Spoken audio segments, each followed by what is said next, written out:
Chapter 9: Economists and the State, the Keynesian Revolution.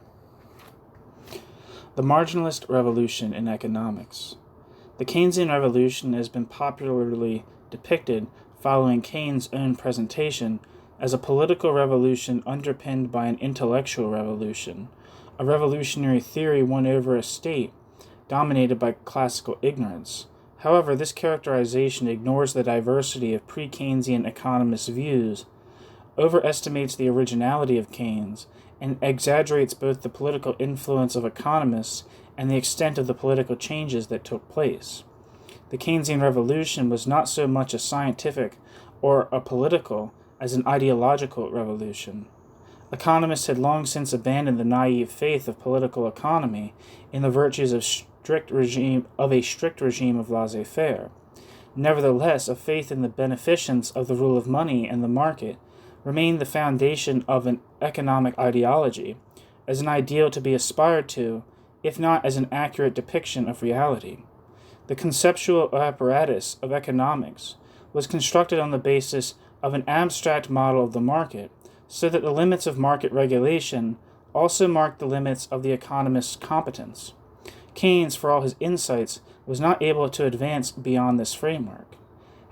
Ever since the austere dogmatism of Ricardo, political economy had conceded an increasing role to the state under the rubric of Smith's, quote, public works and public institutions, end quote, and measures to counter fraud and the abuse of power. The principles of free trade, the Bank Act, and the balanced budget had ceased to be politically contentious in the optimism of the mid-Victorian boom and became pillars of the Constitution that no longer required the analytical support of political economy. By the 1860s, political economy was most closely associated with the dogmatic adherence to the Malthusian theory of population and the wages fund doctrine, which established the inability of either trade unionism or social reform to relieve the conditions of the working class, and to the doctrine of free trade. It was the pressure for reform in the 1860s that finally broke political economy, whose last analytical defense was breached with Mill's recognition of the collapse of the wages fund doctrine in 1869. Political economy was not immediately replaced by a new economic theory. The principles of the gold standard, the balanced budget, the government frugality were by now embedded in the constitutional theory of the state. Economic instability was seen as deriving from external circumstances, foreign politics, harvest failures, the financial irresponsibility of foreigners, and overtrading stimulated by psychological waves of optimism, to be countered by responsible monetary policies whose implementation was a technical matter for the bankers. The control of public finances, including the financial aspects of social reform, were essentially matters for actuaries and accountants, not for economists. Wages, industrial relations, unemployment, and even tariff protection were seen primarily as social and political, rather than economic issues. The main question that called for economic analysis were those questions raised by a concern with the distributional impact of taxation, on the one hand, and the problems of pricing raised by the regulation of natural monopolies and public utilities on the other. It was particularly in relation to these issues that the new marginalist methods of economic analysis were first developed. Not surprisingly, marginalist economics did not immediately take the world by storm. Demands for increasing state intervention from the 1860s were not expressed in a new economic theory, but in new conceptions of the state that drew heavily on older traditions, resurrecting the view of the state as the embodiment of moral and political community, charged with securing the welfare of all its citizens. Far from the market defining the limits of the state had to define the limits of the market. With the decline of political economy, the field was left open for moralists, utopians, statisticians, eugenicists, historians, theologians, positivists, comparatists, sociologists, institutionalists, Fabians, and socialists to propose measures of social reform and political regulation, supporting their proposals with statistical and survey investigations, comparative and historical examples, and moral and religious principles, while politicians evaluated such proposals in terms of political expediency within the limits of the constitutional principles of money and finance, rather than on the basis of any analytic theory. The proliferation of demands for political intervention and social reform were checked only by the doctrine of the balanced budget and the principle of public frugality, although public expenditure did not grow as a proportion of the national income in Britain until the pre-war wave of rearmament and social reform increased the population. Although public expenditure did not grow as a proportion of the national income in Britain until the pre-war wave of rearmament and social reform increased the proportion by a third. It rose steadily in absolute terms, and socialists and social reformers were pressing for an increasingly pervasive role for the state. The collapse of political economy meant that there was no coherent basis on which to conceptualize the limits to state intervention, and in particular, to draw the line between social reform and socialism. This was the ideological space that marginalist economics came to fill, as the growing socialist challenge toward the end of the century demanded that the defense of the market should be set on a more rigorous foundation. The technical details of the marginalist revolution need not detain us, since they are well known. The marginalist revolution offered a technique that made it possible to provide a much more rigorous analysis of the market, and so to establish the conditions under which the market could or would achieve the optimal equilibrium that political economy had simply presumed. But although the marginalists introduced powerful new methods, the marginalists offered remarkably few new ideas.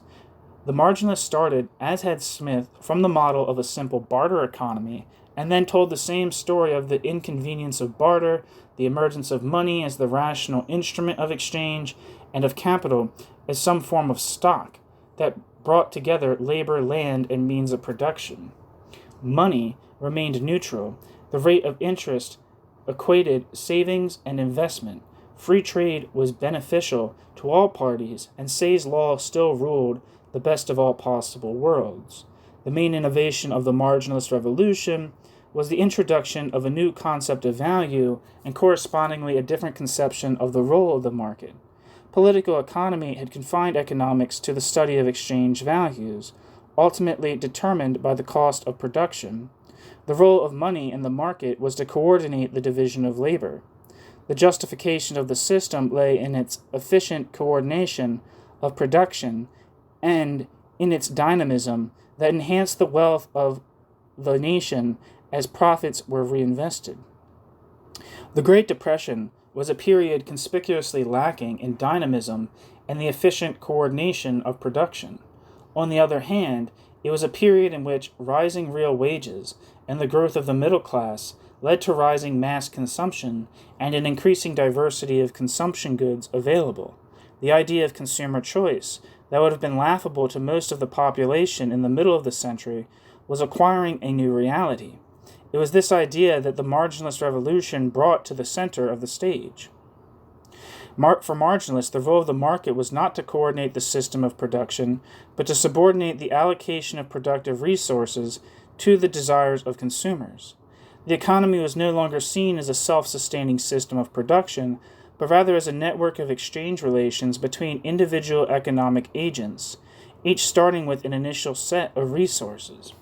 The market reconciled not the market price to the natural price, but supply to demand. Equilibrium was not defined by the equalization of the rate of profit, but by the equalization of marginal utility, at which point it was impossible to increase the welfare of one individual without reducing the welfare of another individual.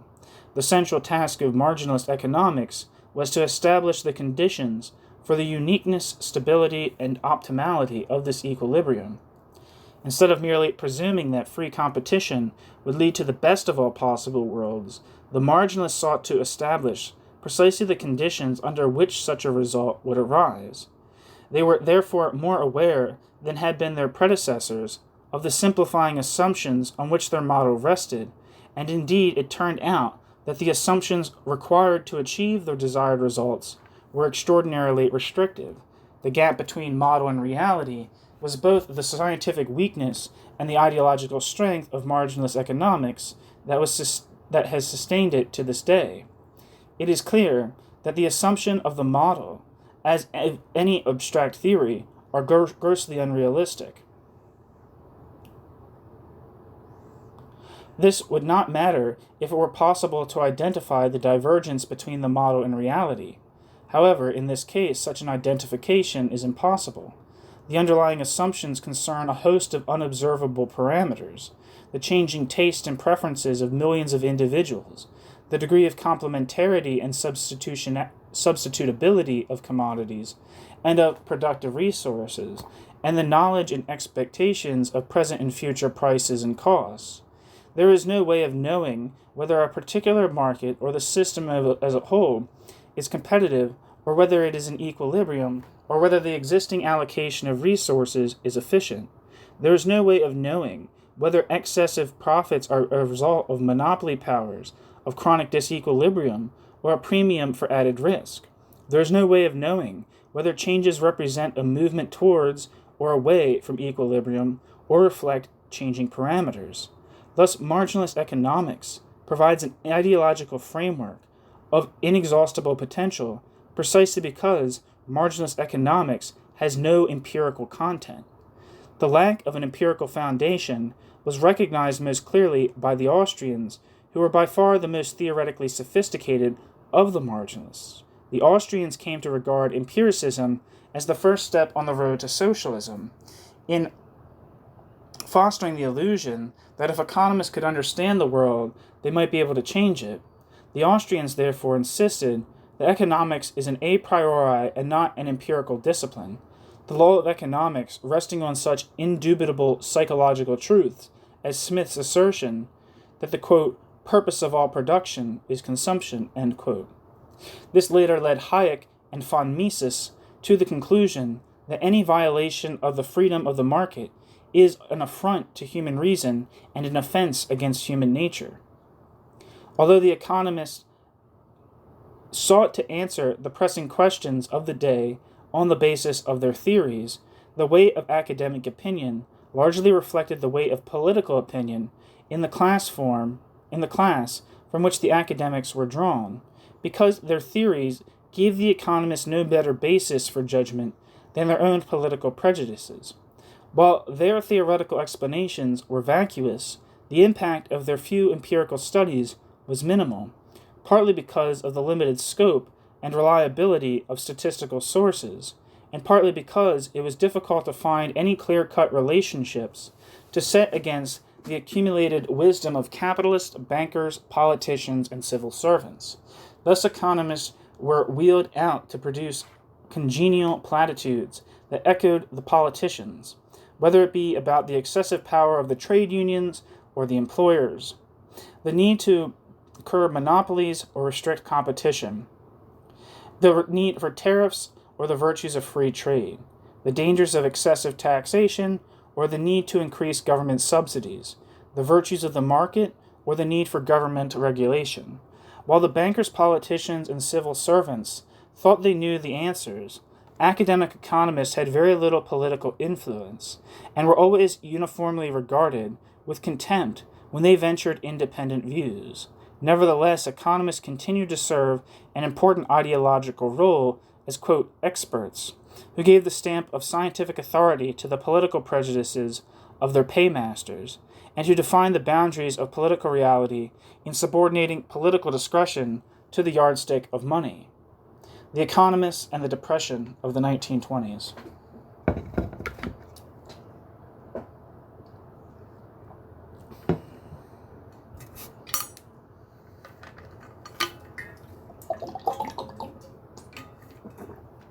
Pre-Keynesian economists were not so naive as they are often depicted. They could hardly deny the possibility of persistent unemployment when it was such a conspicuous feature of the capitalist economy. However, they did not believe that unemployment reflected any shortcoming of the market or of monetary regulation, let alone the capitalist mode of production, but rather of human and institutional failures that impeded the proper operation of economic forces. It was not that the market failed society, but that society failed to live up to the standards of the market. Although market forces ensured a permanent tendency to a full employment equilibrium, market forces took time to operate. Unequal rates of profit and unequal wages provided the incentive for capital and workers to move between branches of production and between occupations, but if they failed to respond when low profits and low wages would persist. When unprofitable enterprises were eventually liquidated, workers would be unemployed. However, new employment opportunities would open up as capital sought more profitable outlets. If unemployment persisted, it could only be because workers were not prepared to seek out such opportunities, or because workers demanded a level of wages that was too high to be consistent with the profitability of investment. In the crisis of the early 1920s, persistent unemployment was widely blamed on the excessive power of the trade unions, which were able to resist the requisite wage reductions. However, by the mid-1920s, the defeat of militant trade unionism and the close association of long-term unemployment with the problem of the staple industries was undermining the more punitive attitudes to unemployment, as it was increasingly recognized, even by economists, that workers faced real barriers in seeking work, while wage cuts had done little to improve the prospects of the staple industries. Moreover, the experience of the fierce class struggles to which wage cuts and the more rigorous application of the Poor Law gave rise ruled these out as realistic solutions to the problem of unemployment. The more liberal remedies concentrated on the development of labor exchanges, industrial retraining, and relocation allowances as the remedy for persistent unemployment, with the rigor of the Poor Law being reserved for a separate category, the quote, work-shy. The rationalization movement analogously focused on barriers to the mobility of capital in response to market incentives. Although the remedy for long-term unemployment still lay in the hands of workers, in the short term the problem was exacerbated by the cyclical fluctuations in economic activity to which the capitalist economy was prone, cyclical fluctuations for which the worker could hardly be held responsible. The problem of cyclical unemployment was addressed through the theory of the, quote, trade cycle. Marshall, following Mill and Bagehot, I don't know if that's how you pronounce that name, had seen the source of the trade cycle in the waves of optimism and pessimism that spread through the capitalist class, a wave of optimism stimulating expansion that culminated in an inflationary boom. Monetary theories going back to Thornton saw the cycle as the result of divergences between the rate of interest and the rate of profit. Haltry saw such divergences as being inherent in credit money, and mainly affecting stocks and working capital. Hayek saw them as being the result of discretionary monetary policies, and mainly affecting fixed investment. For all these theories, the remedy for cyclical fluctuations was an appropriate monetary policy, although they differed as to what that policy should be. These various monetary theories of the cycle underlay the main contending explanations for the persistence of unemployment in the Depression of the 1920s. The most orthodox economists at the London School of Economics saw the depth of the Depression as merely the counterpart of monetary laxity that had underlain the excesses of the preceding boom. For Haltry, the problem was the discouragement of investment by the excessive interest rates required to defend gold. Peugeot saw the essential problem as the inflexibility of wages and the immobility of labor that prevented the adjustment mechanism of the market from restoring full employment, although he rejected wage cuts as the solution. There's a typo there, I think. Peugeot saw the essential problem as the inflexibility of wages and the immobility of labor that prevented the adjustment mechanism of the market from restoring full employment. although he rejected wage cuts as the solution. Robertson offered the most heretical diagnosis, seeing the Depression as the result not of the monetary policies of the government, the rigidity of the market, or the intransigence of the working class, but in terms of a theory of overinvestment. Footnote. Such theories were more common in Central Europe, drawing on Marxist theories of overaccumulation and the investment cycle, and tended to lead to corporatist proposals for planned investment within the framework alternatively of state capitalism or state socialism. End of footnote. For Robertson, low investment resulted from a drying up of investment opportunities and the depressed expectations of entrepreneurs, so he proposed public works to stimulate demand and boost investment. Keynes originally was close to Hawtrey and Peugeot, but soon came round to Robertson's views, rejecting wage cuts as undesirable and politically impractical, and seeing the problem as one of the mobilization of savings and the allocation of investment, although he was far from theorizing his analysis. Keynes' remedy, which was eventually adopted by the Liberal Party, Keynes' remedy, which was eventually adopted by the Liberal Party, was increased public investment, primarily in roads and electricity supply, to be financed by the mobilization of, quote, idle balances, and the repatriation of investment that had been flowed abroad in the absence of profitable opportunities at home. The expansionary import of such policies would then create a more favorable environment for the restructuring of the economy by providing new opportunities for labor and capital displaced from the declining industries. The Labour Party, like the Liberals, was strongly influenced by Hobson's underconsumptionist theory, but placed more emphasis on raising wages and increasing welfare benefits than on public investment. However, neither the Liberals nor the Labour Party were able to reconcile their palliatives with their continued commitment to the doctrine of sound finance. It was not at all clear why increased public investment or private consumption would be any less inflationary than an increase in private investment stimulated by a more relaxed monetary policy, and so it was not at all clear how such proposals differed from old-fashioned inflationism, nor why they should be more appropriate than traditional forms of monetary stimulation. Faced with such widespread disagreement and theoretical confusion amongst the economists, it is not surprising that the politicians, bankers, and civil servants felt fully justified in sticking to the well-trodden paths of fiscal and monetary orthodoxy, while they sought to reduce market rigidities and expand world markets.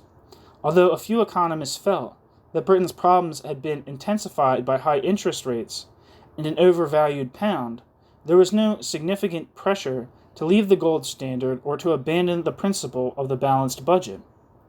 The problem was not seen as Britain's commitment to the gold standard so much as the barriers presented to the staple industries by the failure to complete the liberalization of the world economy by breaking down tariff barriers.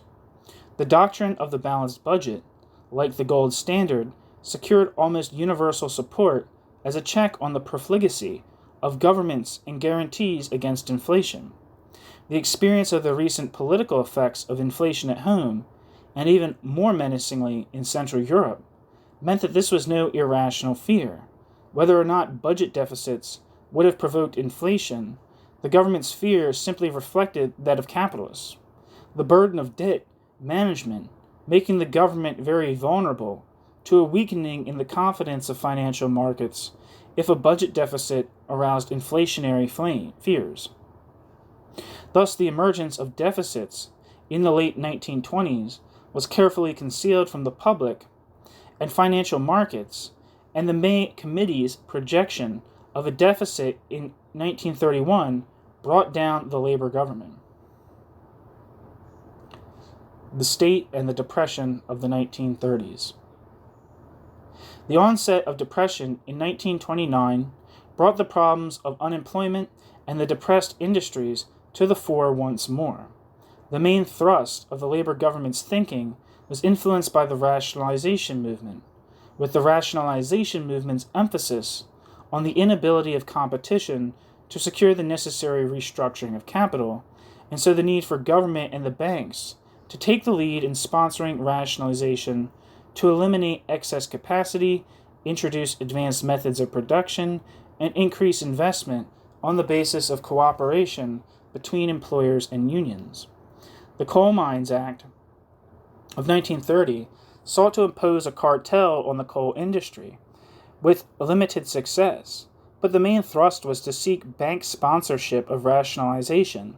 The Bankers' Industrial Development Co., established in 1930 under the Bank of England, sponsored limited reconstruction schemes in shipbuilding and textiles, but on the whole, the banks were more concerned to use rationalization to reduce their exposure to industry rather than to throw good money after bad.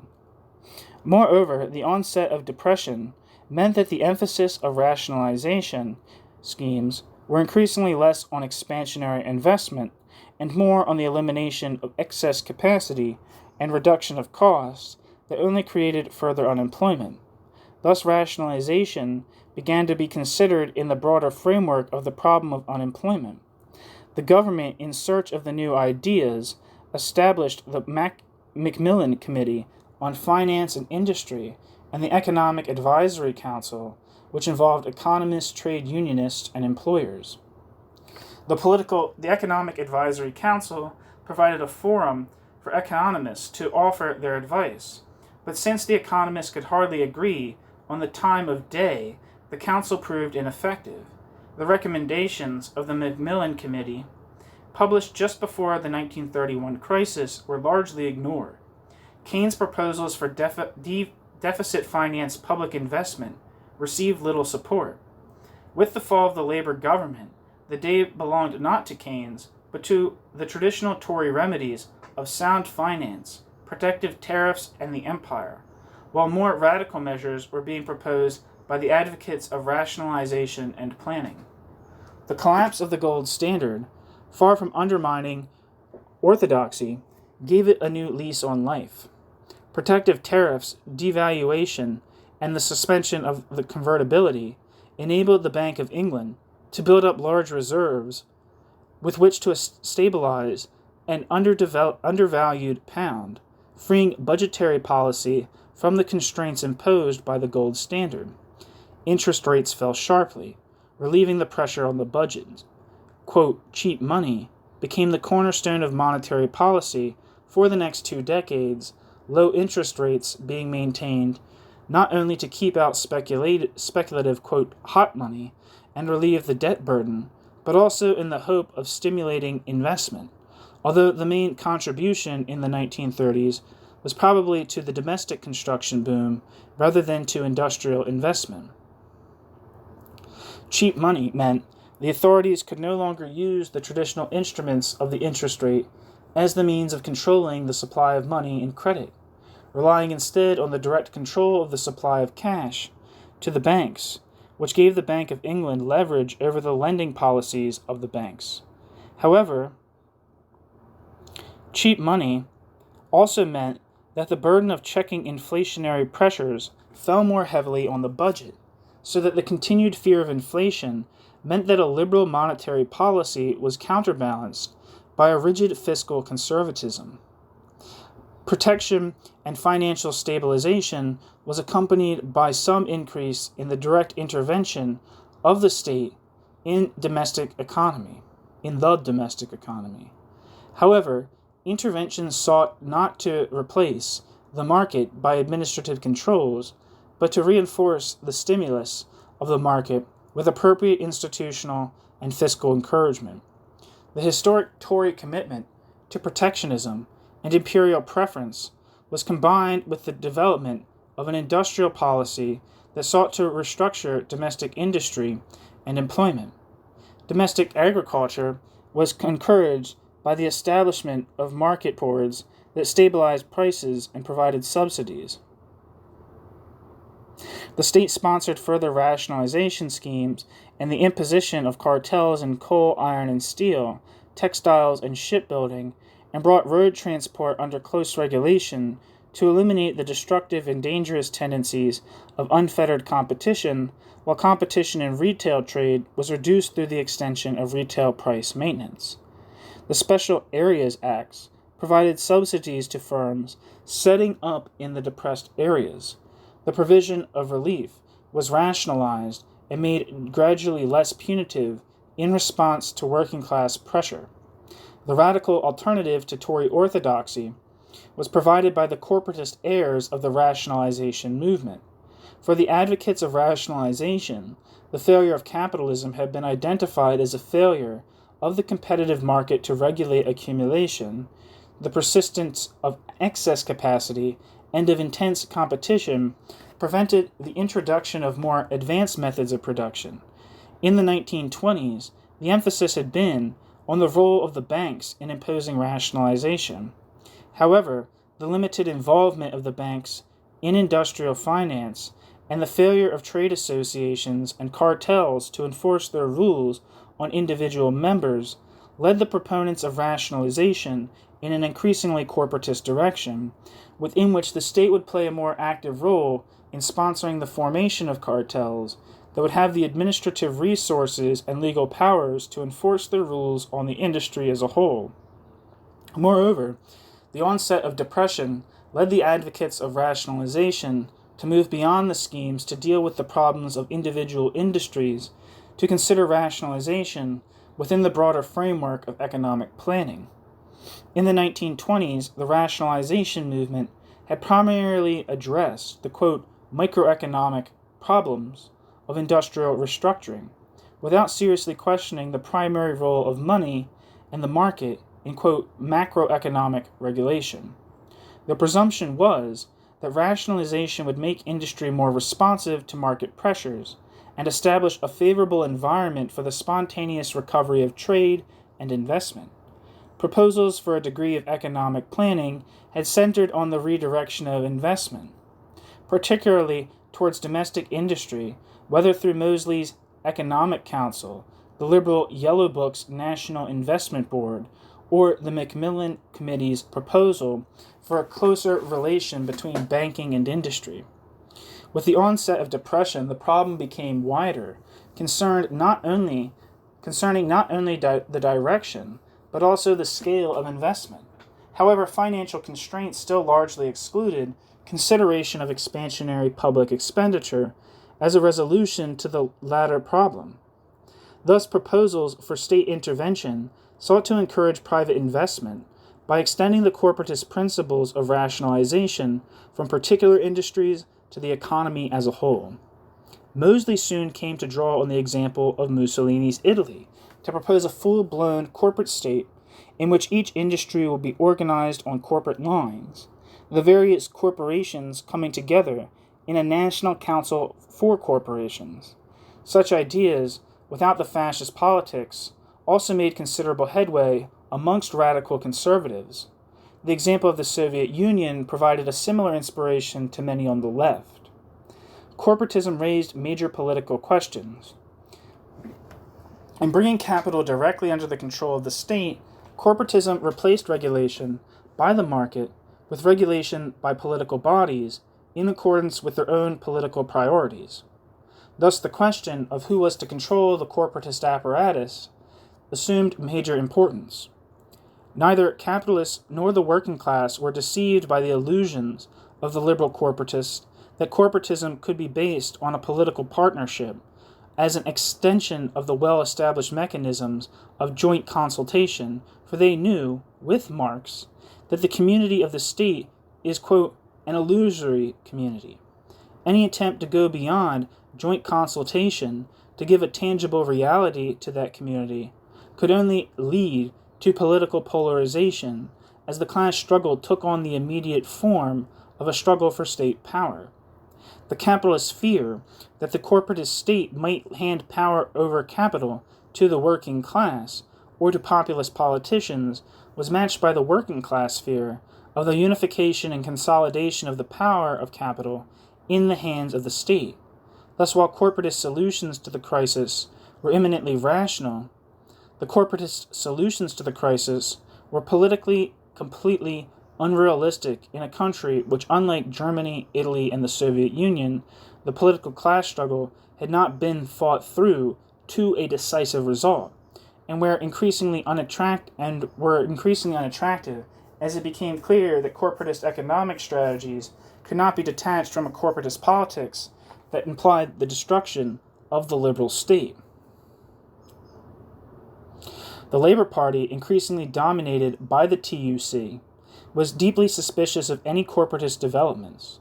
This was partly for political reasons, but also because the center of gravity of the TUC remained the staple industries, whose recovery depended not on domestic expansion, but on increased international competitiveness and a growing world market.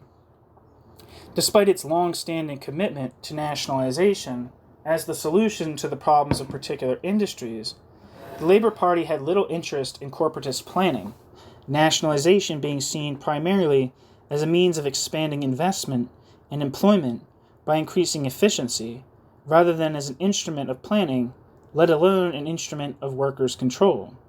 Similarly, proposals for central planning did not go far beyond vague suggestions of the state direction of investment, supplemented later in the 1930s by a commitment to a strong policy of regional subsidies. The proposal of the left for the nationalization of the banks won a brief victory in the wake of the 1931 debacle, but was immediately reversed. The key to recovery was seen to lie in international efforts to secure financial reconstruction and a revival of world trade, rather than in central planning directed at confining production within the limits of the domestic market. Unemployment was to be combated by traditional methods of early retirement, a raising of the school leaving age, a shorter working week, and improved welfare benefits. The Labour Party's program offered no serious alternative, amounting to little more than Toryism with a human face. Disillusionment with corporatism and lack of faith in orthodoxy led to the search for a middle way, the title of Harold Macmillan's influential book of 1938. Such a middle way would be based on class collaboration, not class conflict, within the framework of the liberal state form, relying primarily on the legal, fiscal, and monetary powers of the state, rather than on corporatist state direction. Practical examples were provided by the relative success of the populist New Deal in the USA and the program of deficit finance public works in Sweden. The theoretical foundations for the middle way were provided by Keynes.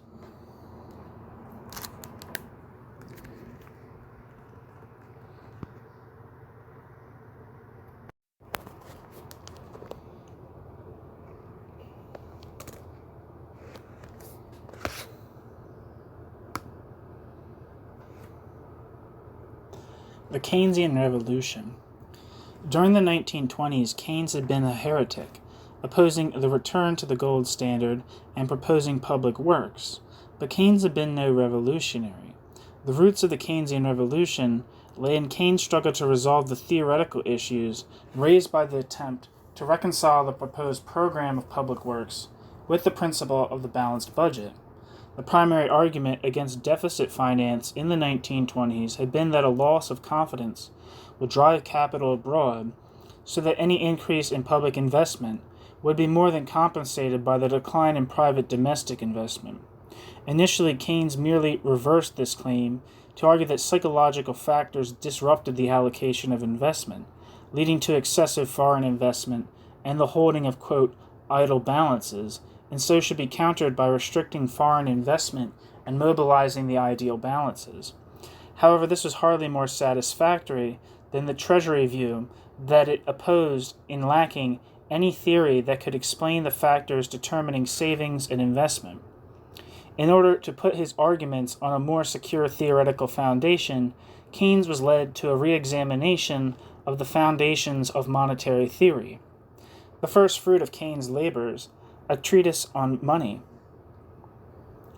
was peculiarly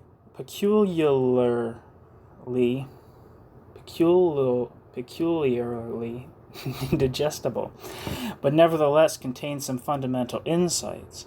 Keynes' critique of economic orthodoxy focused on its weak points. economic orthodoxy's conception of money. On economic orthodoxy's weak point, singular, not plural. Economic orthodoxy's conception of money. Whereas orthodox economists had accepted without question Smith's proposition that the function of money is to serve as a means of exchange, the treatise began with a direct challenge to the classical position, arguing that true money only appears with the development of what Keynes called, quote, money of account. Keynes insisted that the money that appears in the classical parable is not really money, for the form of exchange is still essentially one of barter. What Keynes meant by this was that it is only when things come regularly to have value expressed in terms of money that we see the development of a monetary system, for it is only then that exchange has a systematic significance and things acquire relatively stable values. Thus, the classical parable is merely a story about the private and accidental barter relationships that are entered into in a society in which exchange is not yet a regular feature of economic life. It has nothing to do with the development of money as a systematic and social institution. The critical development is that values come to be expressed in the form of money, which is an ideal relationship independent of any particular exchange or of the existence of any particular money commodity. The designation of a particular thing to embody money of account is then a secondary consideration, but it involves a conventional designation rather than being a, quote, natural development, as Smith and his successors argued. Thus, Keynes argued that in all developed economies, money is state money. Keynes argued that in all developed economies, money is state money. His conclusion was that if the essence of money is money's role as money of account, it has a very minor role to play as the means of exchange, a role much reduced by the development of the credit system. Keynes' redefinition of the nature of money has quite fundamental implications. For if the development of money presupposes the development of a regular system of exchange, money can no longer be seen as a spontaneously evolved rational instrument, but rather, as Marx saw it, as the means of articulation of a particular system of social relationships. However, Keynes did not follow through this implication, primarily because his insistence on the character of money as state money meant that Keynes saw money as only a symbol of value, and not as the independent form of value, so reproducing the classical dichotomy of the real and the monetary systems. Thus, Keynes did not address the contradictory form of money as capital, passing instead to the investigation of the various forms of money created by the state and the banking system, and then to the role of the rate of interest in coordinating savings and investment, remaining firmly within the classical theoretical framework as developed by Fisher, Hawtrey, and Wicksell. Keynes did not develop the policy implications of his analysis in the treatise, but did so in his evidence to the Macmillan Committee. Although the committee was impressed by Keynes' eloquence, the majority did not endorse his call for loan-financed public works, nor did the treatise itself have any greater impact. Indeed, by the time of publication, Keynes had moved on from the treatise to develop the arguments that would make up his general theory. The central idea of the general theory was that the role of money derives from the existence of ignorance and uncertainty, from which the classical system abstracted. Once ignorance and uncertainty are invoked, money ceases to be a passive lubricant and comes to play a more active role in the operation of the system. Moreover, ignorance and uncertainty break the link that is fundamental to the classical system between monetary and, quote, real magnitudes. For the classical system, monetary prices are simply the symbolic representation of real relationships, so that in making decisions on the basis of monetary magnitudes, economic agents are simultaneously making decisions about real magnitudes. But if economic agents are uncertain of present and future market conditions, economic agents are uncertain of present and future prices.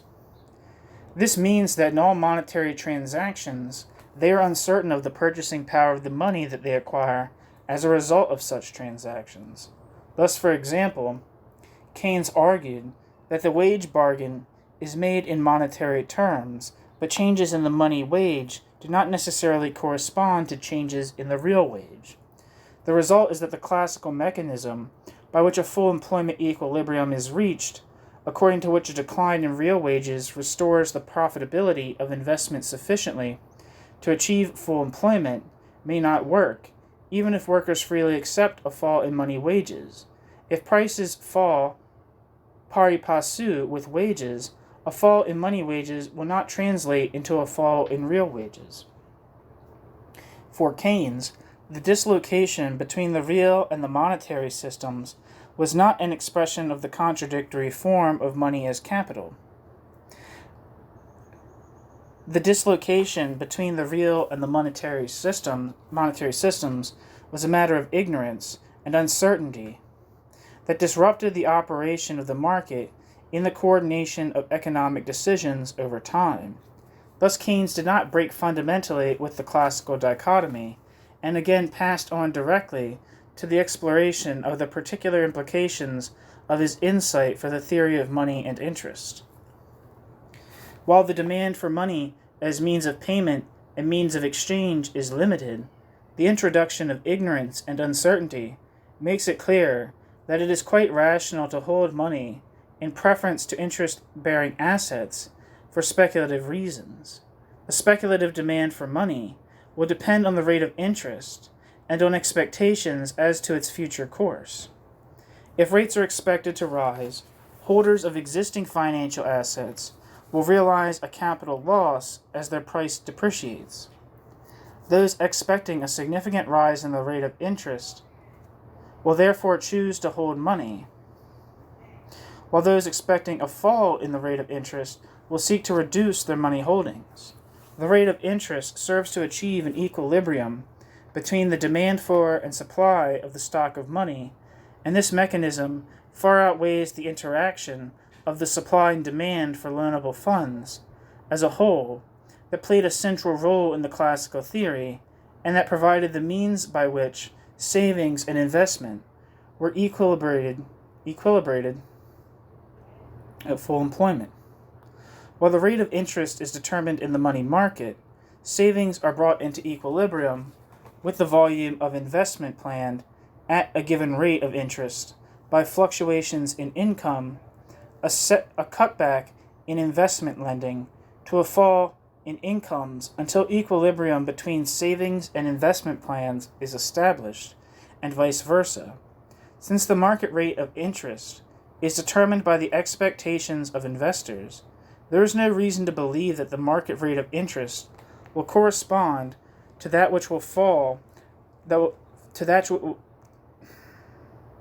Since the market rate of interest is determined by the expectations of investors, there is no reason to believe that the market rate of interest will correspond to that which will draw forth the volume of investment corresponding to full employment savings.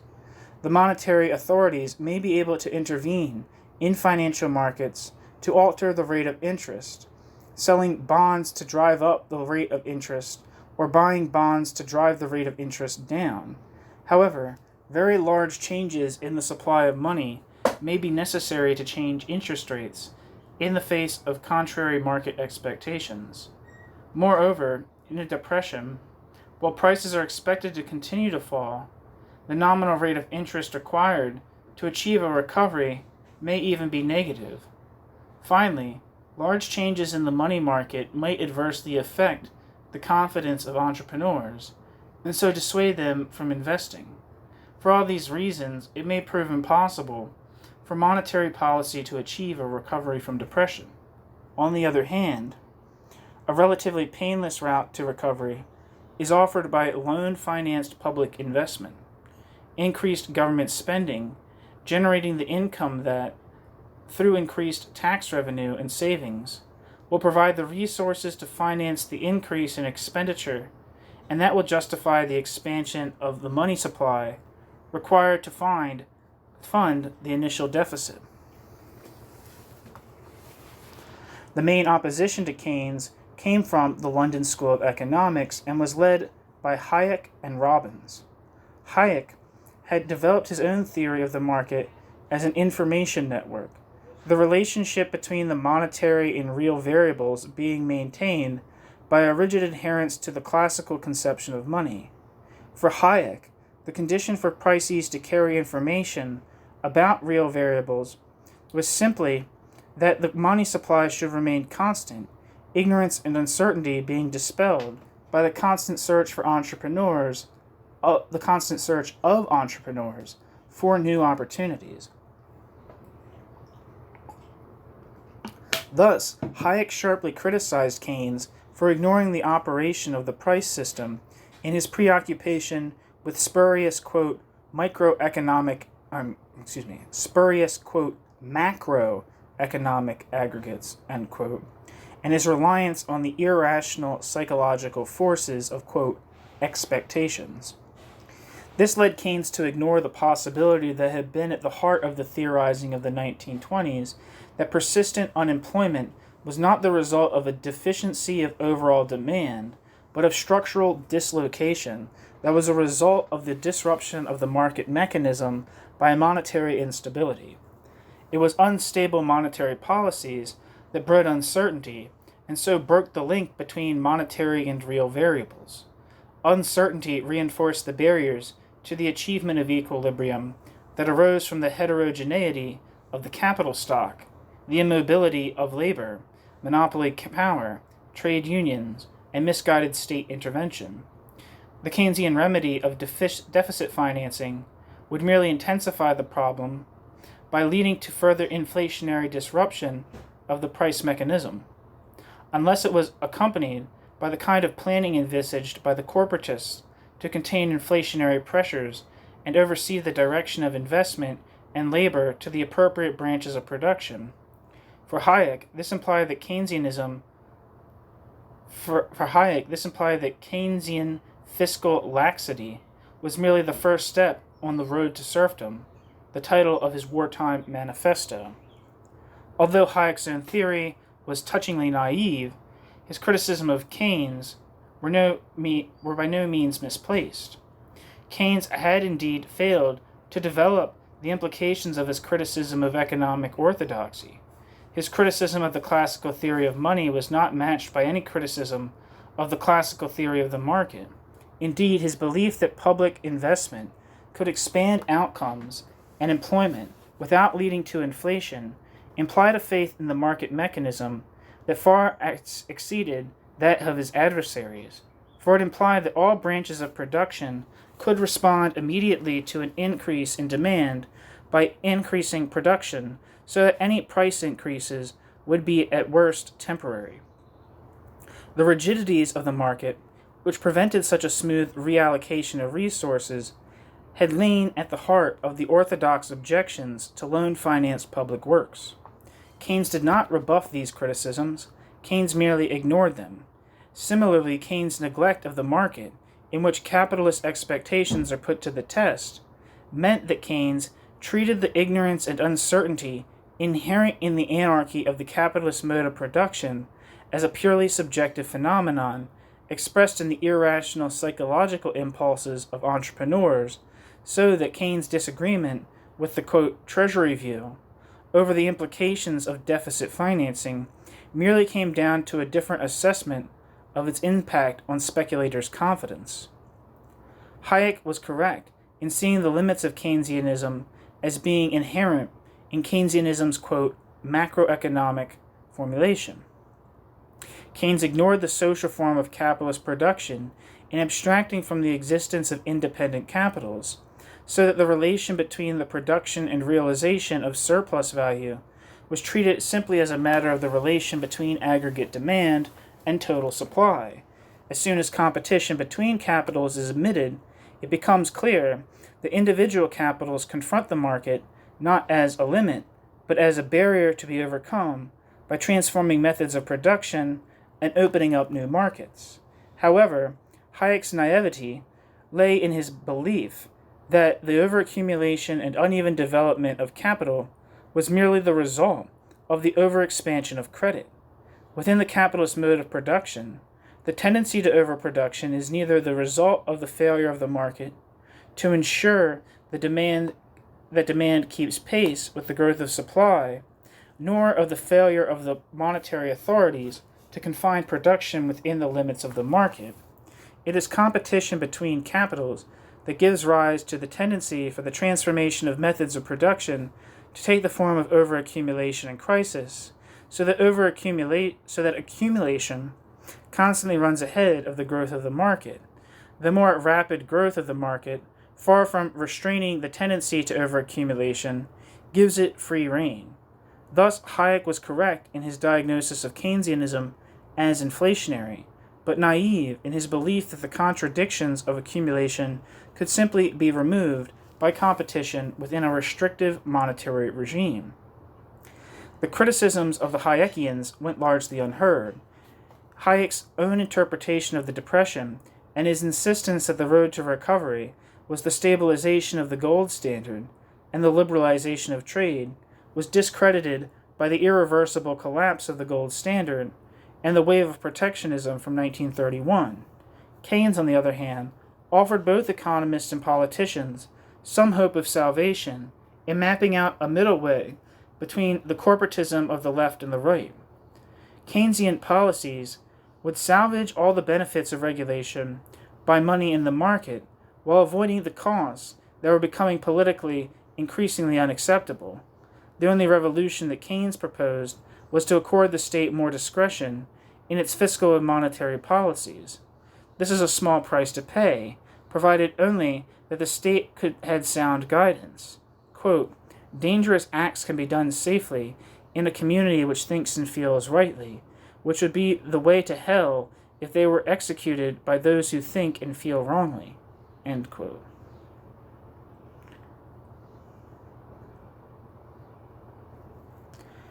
The limitations of Keynes' general theory, which undermined its revolutionary potential, provided its greatest strength by guaranteeing its ready acceptability. Although the London School of Economics held out, Keynesianism swept through the younger economists at Oxford and Cambridge and soon crossed the Atlantic. While some drew more radical implications from Keynes' theory, it was soon reintegrated into the mainstream of classical economics on the basis of the orthodox theory of the market process.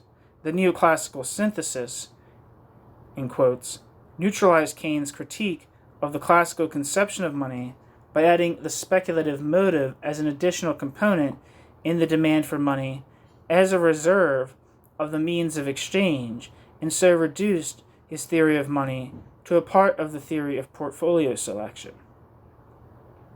Quote, portfolio selection. Keynes' analysis of the limitations of monetary policy was reduced to a special case of the classical theory, dependent for its results on the assumption of inelastic expectations. Keynes' criticism of the classical analysis of the deflationary mechanism on the basis of his argument that lack of homogeneity of real and monetary variables meant that a fall in money wages would not necessarily lead to a fall in real wages, was reduced to the old assumption of wage rigidities. Thus, the Keynesian revolution was reduced to the argument that market rigidities and the role of expectations meant that fiscal policy had a role to play alongside monetary policy in the stabilization of accumulation. This reduction was not merely the result of the conservatism of economists, unable to recognize the revolutionary potential of Keynes' thought or Keynes' own confusions. Despite the critical force of Keynes' arguments, Keynes' critique was based on the disruptive power of exogenous expectations, which for Keynes were essentially subjective and irrational. No rigorous economic theory could be constructed on such an arbitrary basis. Thus, the very survival of economics as a pseudoscientific discipline depended on purging the irrational element by making expectations endogenous. However, the assumption about expectations on which the neoclassical synthesis was based were equally arbitrary. When the ideological limitations of Keynesianism appeared in the 1970s, the arbitrariness of its underlying assumptions became transparent, opening the door to Friedman's monetarism, the revival of Austrianism, the rational expectations theory, each of which ultimately rested on different but equally arbitrary assumptions about the formation of expectations. The political impact of Keynesianism.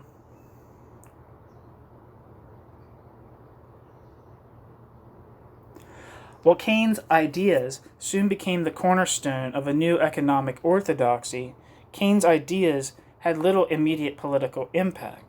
By the time the general theory was published, the recovery was well underway. Protection had helped agriculture and the iron and steel industry, while low interest rates had given a boost to construction. Protection and imperial preference were also provided a framework within which the new consumer durable industries could become established, although their growth was still restricted by the limited size of the middle-class market. The move of new industries to the Midlands and Southeast, made possible by earlier investment in electricity supply and rising wages for those in work, gave a substantial boost to the demand for housing. The contraction of world trade meant that coal, textiles, shipbuilding, and parts of engineering continued to be severely depressed, and regional unemployment extremely high, while new investment outside housing and construction and industrial profits remained low. However, unemployment did not pose a serious political threat. The trade unions were cowed by unemployment in the declining industries and had not yet become established in the new industries. The Liberal Party was in terminal decline. The Labour Party had not emerged from its crisis with any alternative program, while the radical left and right showed no signs of building on their small bases. The government had little reason to doubt the wisdom of its policies, and certainly... One second.